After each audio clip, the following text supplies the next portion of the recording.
Aujourd'hui est un autre jour. Aujourd'hui, j'ai fait cette vidéo pour répondre à certaines questions qui m'ont été posées dans le groupe WhatsApp. Et d'autres m'ont posé cette même question sur la chaîne YouTube, dans les commentaires de certaines vidéos de notre chaîne YouTube. C'est la question de savoir, est-ce que dans tous les concours au Cameroun, il y a l'étude des dossiers? Et nous n'allons pas nous limiter à ça, c'est-à-dire à dire si par exemple dans les concours au Cameroun, il y a l'étude de dossier. Nous allons aussi répondre à une autre question, c'est de savoir quelle est la différence entre l'étude de dossier et la scolarité. Parce qu'il y a une partie déjà, je suis déjà en train de répondre à la question. Ce qu'il faut savoir déjà, c'est qu'au niveau des concours qui concernent le MINSUP, le ministère de l'enseignement supérieur au Cameroun, surtout en ce qui concerne les écoles où on paye 50 000. Il y a ce qu'on appelle, il y a une partie qui compte souvent entre 20 et 30%, une partie qu'on appelle scolarité. Cette partie possède souvent trois parties. Donc cette partie-là, on a souvent trois, on peut dire trois parties. Cette division-là, on peut dire cette division-là, elle soit trois parties. La première, c'est l'âge du candidat. Donc, il semblerait qu'au fur et à mesure qu'un candidat est jeune, a un âge petit par rapport à un concours. Je prends un exemple. Si l'âge limite pour le concours, c'est 24 ans, le candidat a 17 ans ou 16 ans, il est plus favorisé qu'un candidat de 23 ans ou 24 ans. Il y a le nombre d'années pour avoir le diplôme. C'est-à-dire, par exemple, si le candidat a fait peut-être 3 ans en classe peut-être de terminale, il est moins favorisé que celui qui a fait une seule année en classe de terminale pour avoir son diplôme. Ça, c'est le deuxième critère.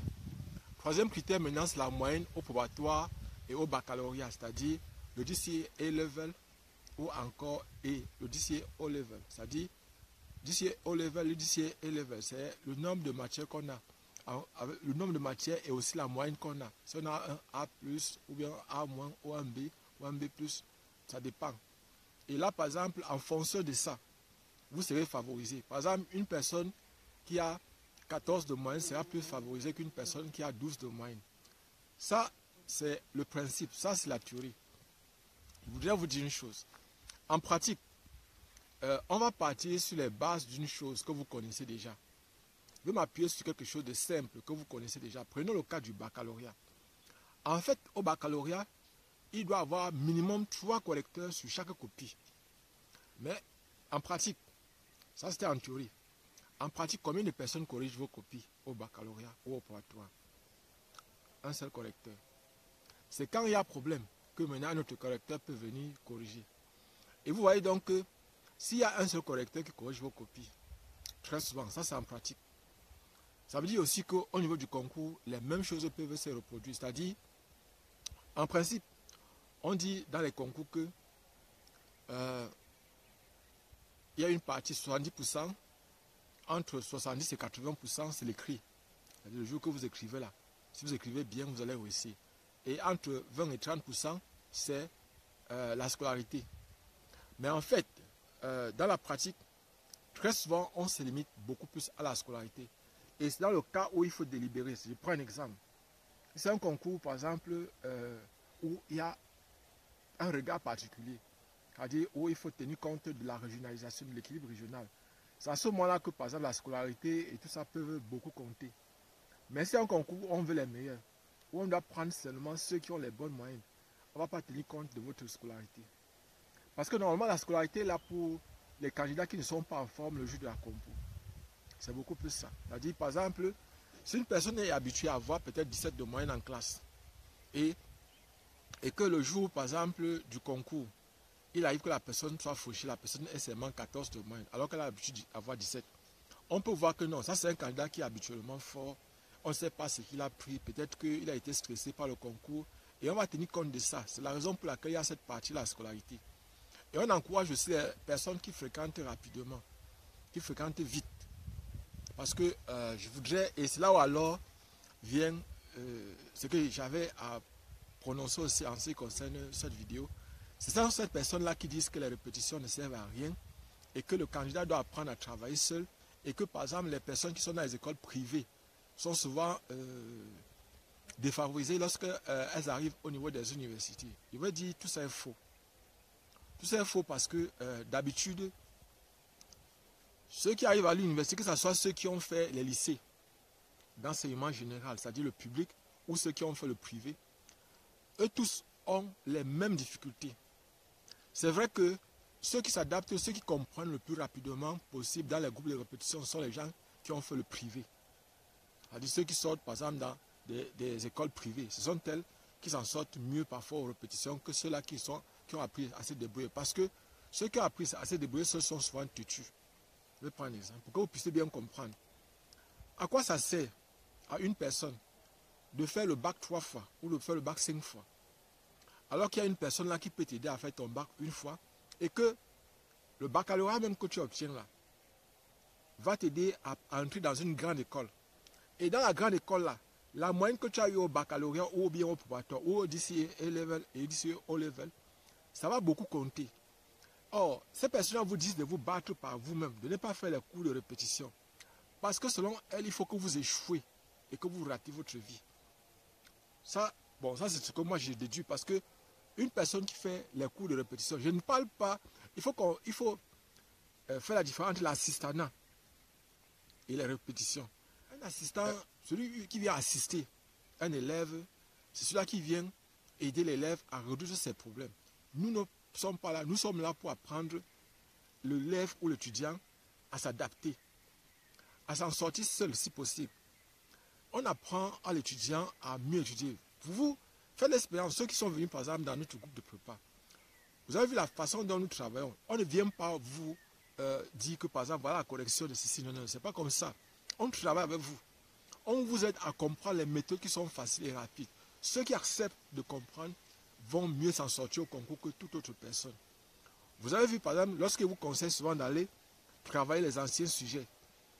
Cette année-ci, regardez par exemple Polytech, voilà 2022.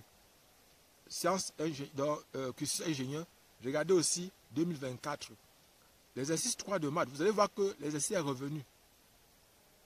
Regardez, l'exercice qui parlait par exemple où on trouve la sphère et le plan. Allez regarder l'exercice, vous allez voir que c'est le même exercice. Peut-être on a donné ça de façon différente, mais c'est le même exercice qui est revenu. Donc, vous comprenez donc pourquoi je dis souvent de traiter les anciens sujets. Mais il ne s'agit pas, par exemple, de vous limiter à traiter ces anciens sujets dans les documents que vous avez l'habitude d'utiliser. Parce que dans ces documents, il y a beaucoup de problèmes. Parfois, l'énoncé n'a pas été bien recopié, n'a pas été bien ressaisi. Donc, ce n'est pas ça l'objet de la vidéo. J'étais en train de parler de la scolarité, c'est-à-dire d'une partie du concours, de la différence entre ce qu'on appelle études scolarité, partie scolarité, qui compte soit entre 20 et 30% au niveau d'un concours, et études de dossier lors d'un concours. Je vais revenir tout à l'heure pour le cas études de dossier pour que vous puissiez bien comprendre la différence qui existe entre les deux. Donc, maintenant, j'espère que tout le monde comprend bien l'utilité des cours de répétition. Nous sommes arrivés à l'université, les gens faisaient les 5 ans, les 7 ans, les 8 ans dans une seule salle de classe.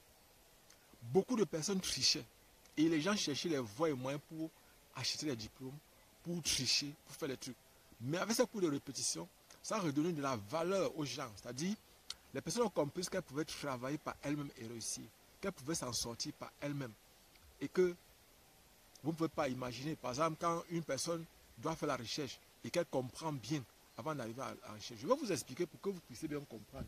Il y a des choses que, par exemple, quand on vous explique, prenez le cas en physique ou en chimie, niveau 1, ou bien en biologie. On vous parle de la notion du gradient. D'habitude, lorsqu'on parle du gradient, à première vue, il y a des enseignants qui ont tendance à expliquer le gradient aux étudiants comme s'il s'agissait d'un simple opérateur. Alors que l'utilité de ça dans la vie courante est élevée et c'est énorme. Qu'est-ce qu'un gradient concrètement? Bon, ce n'est pas l'objet de la vidéo. Je vais seulement passer pour montrer l'utilité que nous avons eue au niveau des cours dans les universités. C'est-à-dire de l'amélioration de la qualité des enseignements au niveau des universités, de l'amélioration de la qualité de la recherche au niveau des universités. Parce que l'étudiant qui comprend bien va facilement bien faire, ça sera un bon chercheur. Parce qu'une personne qui ne comprend rien dans son cours, je vais prendre l'exemple, vous êtes en physique ou en chimie, vous voulez expliquer par exemple, prenons un cas simple. Vous êtes en chimie, bon, prenons le cas d'un biochimiste qui veut étudier peut-être la dispersion d'un comprimé à l'intérieur de l'organisme d'une souris ou d'un rat ou d'un animal ou du corps humain. Alors, il y a par exemple des équations qu'il faut utiliser, comme les équations de Fick. Il y a par exemple beaucoup de... Et là, la notion de gradient devient une grandeur très très importante. Et là maintenant, normalement, quand on fait un cours de physique, ou bien un cours de mathématiques, lorsqu'on doit étudier les opérateurs tels que le gradient, le rotationnel, la divergence, c'est à ce moment-là que l'utilité ou l'utilisabilité de ces formules-là sont indispensables. Pourquoi? Parce que l'étudiant ou bien le candidat qui doit faire un concours, qui est là pour un examen particulier, doit comprendre l'utilité de ça. C'est-à-dire que un étudiant, par exemple, doit comprendre à quoi servent tous ces opérateurs-là, pourquoi on lui enseigne tout ça. S'il doit faire la recherche, à quoi va lui servir tout ça? Bon, nous ne sommes pas là pour parler de ça. Donc, je voulais aussi en parenthèse, pour ceux qui vont en passant là, pour ceux qui veulent faire les prépas, ceux qui veulent continuer les prépas pour l'école des travaux publics, pour la faculté de médecine, la FASA, pour l'UIT de Banjul, l'UIT de Ngaoundéré, pour l'école des mines de Kailé, pour par exemple Polytechnique de Maroua, pour par exemple l'école des travaux, des postes et communications, pour par exemple Isabé, Institut supérieur du bois, de l'eau, je crois que c'est Institut supérieur Isabé maintenant, du bois, de l'eau, de l'environnement. Donc je crois que c'est quelque chose comme ça. Institut supérieur du bois, de l'eau et de l'environnement. Donc voilà par exemple, c'est ça qu'on appelle Isabé. Il y a ça, il y a ces écoles-là par exemple à Bertois, qui dépendent, donc ça dépend de l'université de Bertois, c'est situé à Belabo. Il y a aussi l'autre qui est plutôt à Ebolova. Et il y a même la FASA. Il faut comprendre que ces Isabé-là viennent comme une école, ça mélange un peu comme Polytech et la FASA. C'est-à-dire, il y a l'agronomie, il y a en même temps là-dedans l'ingénierie. Donc vous devez savoir, il faut chercher l'arrêté du concours et essayer de comprendre. J'ai fait plusieurs vidéos sur Isabé, que ce soit de Bolova, que ce soit Isabé de Belabo, qui se trouve donc de l'université de Bertois, qui se trouve à Belabo. Donc, je suis en train de donner la différence entre, et pour ceux qui veulent faire les concours, sachez que actuellement c'est pour le reste du temps. Donc quand vous payez vos 10 000 francs pour les prépas, on travaille chaque jour en ligne sur WhatsApp. Et les conditions sont simples. On ne fait pas les commentaires inutiles. Donc, vous parlez des prépas, pas de politique, pas de race, pas de tribu, pas de pays, pas de... En fait, tout ce que vous connaissez là. Et d'autres conditions, c'est maintenant que chaque soir, vous devez participer. Que ce soit pour ceux qui veulent entrer dans les écoles de médecine, infirmiers diplômés d'État, faculté de médecine, bref, tous les concours là. Vous devez savoir une chose, c'est que vous devez accepter de travailler. Nous voulons ceux qui vont entrer étant les meilleurs et qui vont sortir étant les meilleurs. Et même quand vous serez dans l'école de formation, si vous avez besoin de notre aide, même pour ceux qui vont entrer en fac pour cette année-ci, faites-nous signe, contactez-nous pour qu'on puisse vous aider dans les cours de répétition. Vous aurez besoin, pour ceux qui font faire les mathématiques, les physiques, la chimie, l'informatique, la biochimie, vous aurez besoin de nous. Peu importe le pays dans lequel vous êtes, si vous êtes au Cameroun, si vous êtes en France, si vous êtes aux États-Unis, si vous êtes, peu importe le pays dans lequel vous êtes, nous, on peut vous apporter notre aide, nous pouvons vous apporter notre part de contribution pour votre formation. Donc, maintenant, j'étais en train de donner la différence entre la partie qu'on appelle souvent scolarité dans les concours et ce qu'on appelle études de dossier. Revenons maintenant sur ce qu'on entend par études de dossier. On a vu que pour la scolarité, c'est simplement une partie qui est souvent entre 20 et 30% dans les concours où on étudie par exemple la scolarité de la personne, c'est-à-dire l'âge de la personne, on étudie le nombre d'années qu'elle a fait pour avoir le diplôme, on utilise la moyenne qu'elle a eue au préparatoire et au baccalauréat. Ça, c'est au Cameroun, au lycée, au level et lycée A-level. Il voudrait préciser aussi, en passant, j'ai oublié, pour ceux qui vont faire les concours de la fac médecine ou de la FASA ou des IDE, des infirmiers diplômés d'État, qui viennent d'avoir le baccalauréat, sachez une chose, que les gens de la A peuvent faire les IDE. Les gens de la C peuvent faire les IDE. Et même Isabé. Isabé, même Polytech, actuellement, les gens de la A, ceux qui ont le bac A peuvent entrer à Polytech. Ceux qui ont le bac C, le bac D, tout le monde peut entrer à Polytech. Et dans les concours Cameroun, on a tout fait. Même la FASA. Les gens de la A peuvent entrer à la FASA actuellement. Et même les gens de la C, de la D, tout le monde peut entrer à la FASA. Et je voulais préciser que ceux qui ont le bac général, ceux qui ont le bac général ou le bac technique, ceux qui ont le bac général ou le bac technique et qui veulent entrer dans les écoles de formation, contactez-nous. Venez faire les cours de prépa. Parce que ceux qui ont le DCA A-Level peuvent parfois s'en sortir mieux que vous. Pourquoi? Parce qu'il y a beaucoup de choses qu'eux, ils ont vues concernant le DCA O-Level et le DCA A-Level. Quand vous allez voir à l'université, soit en première, soit en deuxième, soit en troisième année. Eux, ils ont déjà vu ça au DCA A-Level. C'est la raison pour laquelle au concours, vous aurez parfois l'impression qu'on vous interroge sur les choses que vous n'avez pas vues, on vous interroge sur les choses de l'université. Donc revenons à notre sujet. Nous étions en train de parler donc de la différence qui existe entre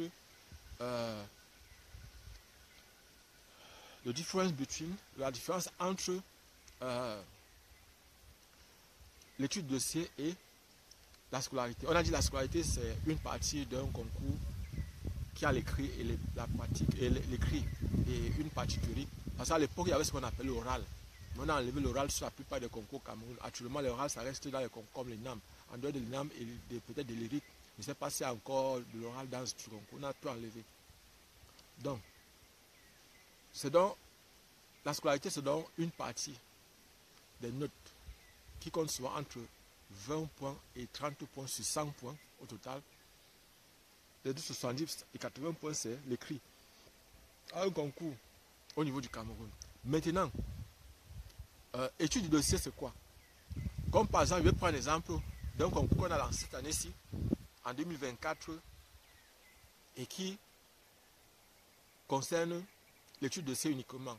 C'est les auditeurs libres dans les écoles normales supérieures du Cameroun. On a lancé le concours, je crois, je ne sais pas si c'est Yaoundé, où on voulait les 30, donc premier, second cycle, auditeurs libres. On a lancé le concours des auditeurs libres à l'école normale. Là-bas, on a dit c'est sur étude de dossier. Et je crois que la pension, c'est 200 000. C'est-à-dire l'écolage, c'est 200 000 francs pour ceux qui vont entrer. Et je précise que lorsque vous formez aujourd'hui, vous ne devez plus vous limiter au cadre du Cameroun. Vous devez savoir que vous êtes des citoyens du monde. Lorsque vous formez, s'il y a moyen de trouver le travail au Cameroun, vous le faites. S'il n'y a pas moyen, pensez aux pays voisins, pensez à l'étranger. C'est la raison pour laquelle il faut penser de façon globale aujourd'hui. Il faut plus seulement penser au niveau national, même quand vous vous formez en tout. Donc voilà par exemple un concours, on va faire l'étude de dossier. Cette étude de dossier va consister à quoi? C'est un peu comme aussi la scolarité. C'est-à-dire on va regarder l'âge du candidat. Mais pour moi personnellement, c'est vrai, j'ai un problème avec parfois ces études de dossier. Parce que c'est là où l'anthropologie chez nous devrait être importante et intéressante. On a constaté une fois qu'en favorisant par exemple, lorsque on intégrait encore au niveau des écoles normales supérieures au Cameroun, on avait constaté une chose, c'est que on avait tendance à favoriser les plus jeunes. Je vais prendre un exemple. S'il y avait un candidat qui fait par exemple l'école normale, niveau licence, avec 30 ans, et un autre candidat avec 22 ans, on aura tendance à favoriser le candidat de 22 ans. Mais après, les autorités ont constaté que le candidat de 22 ans là n'avait pas tendance à travailler au Cameroun. C'est-à-dire qu'il travaillait au plus 3 ans, 4 ans au Cameroun pour réunir l'argent. Après ça, il se retrouvait au Canada, il se retrouvait aux États-Unis. Or, celui de 30 ans devait rester au pays. Et c'est la raison pour laquelle ceux qui font les études anthropologiques, c'est-à-dire, on ne peut pas aujourd'hui gouverner, on ne peut pas aujourd'hui faire quoi que ce soit sans utiliser l'anthropologie. On doit étudier le comportement des peuples. On doit étudier, c'est-à-dire, il doit y avoir des scientifiques, il doit y avoir des chercheurs qui doivent être là pour étudier le comportement des Camerounais, le comportement des citoyens, le comportement de... C'est-à-dire, en fait, ça devait être... Et bon, j'espère que vous avez quand même compris. Donc maintenant, au niveau de l'étude de dossier, très souvent, c'est quoi? On va chercher à savoir quel est votre âge, à quel âge vous faites le concours. On va chercher à savoir... bon, très souvent, il y a votre motivation parce que là-dedans, derrière ça, il y a toujours une lettre de motivation. C'est-à-dire, on veut savoir qu'est-ce qui vous pousse à vouloir faire le concours. Motivation, ça va rentrer toujours dans l'étude de dossier. Et c'est même la partie parfois la plus importante que les gens ne savent pas. Parce que les diplômes là, On sait que parfois les établissements privés, certains établissements privés arrangent les notes de leurs élèves. On sait ça. Certains établissements privés, ils arrangent les notes parfois de leurs élèves pour attirer les élèves dans leur école. On sait. Donc c'est la raison pour laquelle très souvent, c'est la motivation. La motivation est une des parties les plus importantes. Parce que si vous êtes motivé, si par exemple vous donnez l'impression que vous avez... Je prends un exemple. Une personne qui après son baccalauréat ou après sa licence, elle est allée enseigner, même 1 an ou 2 ans. Elle a constaté qu'elle a les problèmes pour enseigner. Dans sa lettre de motivation, lorsqu'elle dépose peut-être les dossiers, sur l'étude de dossier, si on doit faire l'étude de dossier, elle dépose par exemple, alors dans sa lettre de motivation, elle va signaler qu'elle a enseigné et qu'elle a constaté qu'elle a des lacunes et qu'elle voudrait s'améliorer pour apporter sa part peut-être de contribution à la construction de la nation ou du pays. Et là, par exemple, ça ne sera pas facile qu'on laisse tes candidats là. Ça ne sera pas facile. Lettre de motivation. Il y a aussi les moyennes. Les moyennes, c'est-à-dire la moyenne au diplôme. C'est-à-dire si par exemple une personne a obtenu sa licence avec 14 de moyenne, elle aura tendance à être plus favorisée par exemple qu'une personne qui a obtenu sa licence avec 12 de moyenne, avec 10 de moyenne. Autre chose, il y a la scolarité, c'est-à-dire aussi les relevés de notes du niveau 1, du niveau 2, du niveau 3. Ça, c'est quand on fait un concours niveau licence. Niveau 1, niveau première, deuxième, troisième année. Première année licence, deuxième année licence, troisième année licence. Ça, quand vous avez des très bonnes moyennes, ça vous favorise au niveau de l'étude de dossier. Ça, je précise bien, ça c'est en théorie. En pratique, parce que lorsque vous faites le concours, on va vous demander de mettre la moyenne que vous avez eue. Vous mettez, et parfois, vous devez savoir que parfois, c'est quand on va sortir les listes qu'on va vérifier les moyennes que vous avez données. Et parfois, quand on sort les listes, ça, on vérifie même l'authenticité de vos diplômes ou des relevés de notes que vous avez eu à déposer. Donc, si je pouvais vous donner un conseil, lorsque vous faites un concours d'études de dossier, donnez vos documents exacts. Donnez vos vrais documents. Mais là-dedans, n'oubliez pas, il faut toujours compter, parce que pour moi, faire un concours d'études de dossier, bon, très souvent, il y a une partie beaucoup qui est aléatoire. Il y a beaucoup une partie aléatoire parce que, et voilà, on m'a aussi posé la question, comment ça se passe? Je crois que vous avez quand même compris la différence. J'ai quand même essayé d'expliquer un peu la différence entre un concours d'études de dossier et la scolarité. Maintenant, pour la scolarité, chaque fois le ministre de l'Enseignement supérieur dit toujours, dans les concours, qu'il y a une commission qui sera désignée par lui et qui va faire l'étude de dossier, c'est-à-dire cette partie de la scolarité qui va vérifier ça et qui va sortir les résultats. Et que la seule personne qui publie les résultats au Cameroun, c'est le ministre de l'Enseignement supérieur pour les concours qui dépendent du ministre de l'Enseignement supérieur. Abonnez-vous et partagez au maximum possible cette vidéo. Pour ceux qui ne me connaissent pas, je suis Job Camden, répétiteur de profession et enseignant de formation. Je suis actuellement dans la région de l'Est pour un projet entrepreneurial. Je suis là actuellement pour repiquer. Je suis dans le repiquage du Macabo. Vous voyez par exemple, c'est ça là. Je suis revenu après 2 semaines d'absence presque au champ pour laisser. J'ai donné la possibilité par exemple vous voyez un peu à cette semence de pousser. Actuellement j'ai la technique. Vous voyez ça, par exemple, j'avais divisé la cabosse-ci. Je crois que ça devait être en 25. Vous voyez par exemple, tous les 25 ont poussé. Et je pourrais vous expliquer, par exemple, ici il y a un bourgeon qui est en train de sortir. Sur l'autre aussi, même si vous voyez ça comme ça, il y a un bourgeon là qui est en train de sortir, vous voyez quand même. C'est ça ici. Voilà ça. Il y a un bourgeon qui est en train de sortir là. Et il voudrait préciser que ces bourgeons-là, j'ai la technique déjà. Je sais déjà comment il faut procéder pour... Bon, il y a une bonne partie qui a pourri. Il ne faut pas que quand on vous dise comme ça, vous pensez que peut-être que ça a été facile. Il y a une bonne partie qui a pourri. Et actuellement, là, il me faut lancer, terminer de repiquer. Et je suis fier parce que ce que j'avais déjà mis est déjà en train de sortir de terre. Et franchement, c'est motivant. C'est vrai, il y a une partie qui n'est pas encore sortie, mais ce que j'ai mis, voilà ça qui est en train de sortir là, franchement, c'est motivant. C'est vraiment motivant. Donc, j'ai actuellement beaucoup de travail parce que il me reste peut-être 200. Je dois mettre 200 et puis je rentre. J'ai mis peut-être encore, j'ai mis 200. Après 200 maintenant, je dois rentrer. Je mets 400.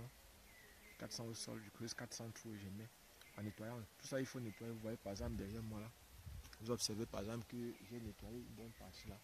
Vous voyez, par exemple là, au fur et à mesure que je nettoie, au fur et à mesure je sème. Au fur et à mesure, je vais mettre le feu sur une autre partie avant de rentrer. Parce que mon souhait, c'est que quoi? C'est que le champ soit éclairci. Là, par exemple, comme il n'y a pas les pluies depuis un certain temps, ça va brûler doucement, doucement. Abonnez-vous et partagez au maximum possible. Et pour les concours, s'il vous plaît, inscrivez-vous, travaillez maintenant. Sachez que, et pour ceux qui sont en classe de terminale, qui vont faire terminale l'année-ci là, inscrivez-vous dans notre groupe WhatsApp de prépa concours et de répétition. On ne va pas vous demander grand chose pour toute l'année. On va vous demander peut-être pour toute l'année. Pour ceux qui sont en classe de terminale C, on peut vous demander peut-être une minable somme, peut-être 15 000 ou 20 000. Terminal D, peut-être 15 000 ou 20 000 pour toute l'année, je précise. Et ça veut dire que quand vous avez votre difficulté, vous pouvez nous contacter, vous pouvez aller écrire. Et quand, par exemple, on fait les cours, vous devez assister. Parce que nous, on préfère les gens qui vont venir chercher à avoir de bonnes moyennes au préparatoire, de bonnes moyennes au baccalauréat et réussir leur concours avec une très bonne moyenne.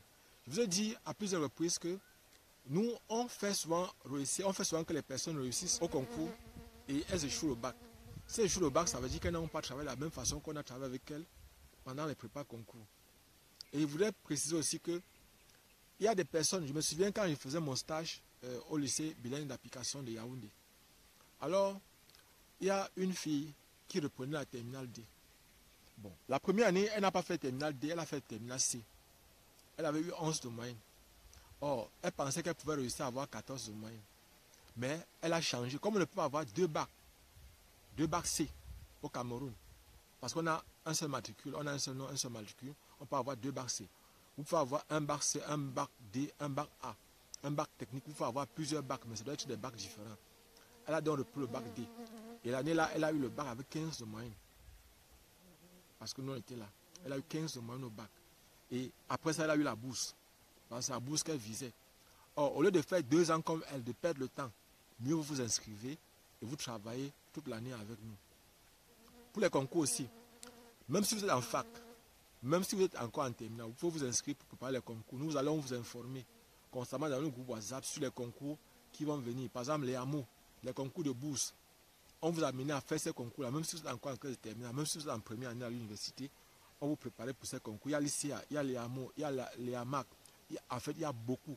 Pour ceux qui sont par exemple en fac ou qui sont à Polytech, il y a l'IX, Polytechnique de Lille, de Paris.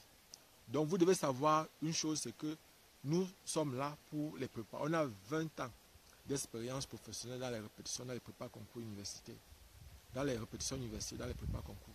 Donc, je pense que j'ai expliqué ce qu'il y avait expliqué. Pour les concours qui restent donc maintenant, fac médecine et infirmier diplômé d'État, inscrivez-vous, c'est 10 000 francs pour tout le reste du temps. C'est-à-dire quand vous inscrivez maintenant, vous payez maintenant, là, vous commencez les prépas aujourd'hui. Si vous payez, et j'ai même mon numéro, vous demandez mon numéro sur lequel il faut payer, c'est 10 000. Ce n'est pas 20 000, ce n'est pas 30 000, c'est 10 000 francs. Et 10 000 francs, c'est de maintenant jusqu'à. Et je précise bien, les cours gratuits, c'est fini, les prépas gratuits, c'est fini. J'ai expliqué ça dans une précédente vidéo. En fait, il y a des personnes qui sont venues là pour déranger, qui sont venues là pour... Moi, j'ai compris que le gratuit dérange. Parce que les gens ne veulent pas travailler, les gens ne veulent pas étudier. C'est pour ça que j'ai arrêté le gratuit. Mais si vous avez besoin des anciennes épreuves, les anciens sujets, c'est gratuit. Les corrections ne sont pas gratuites. Vous allez payer. Les prépas, vous devez venir avec une faible somme. Si c'est un concours, on rédige.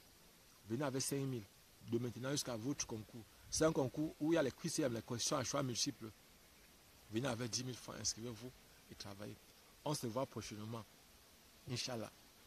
Si Dieu voulant, si l'univers voudrait, on va se voir prochainement.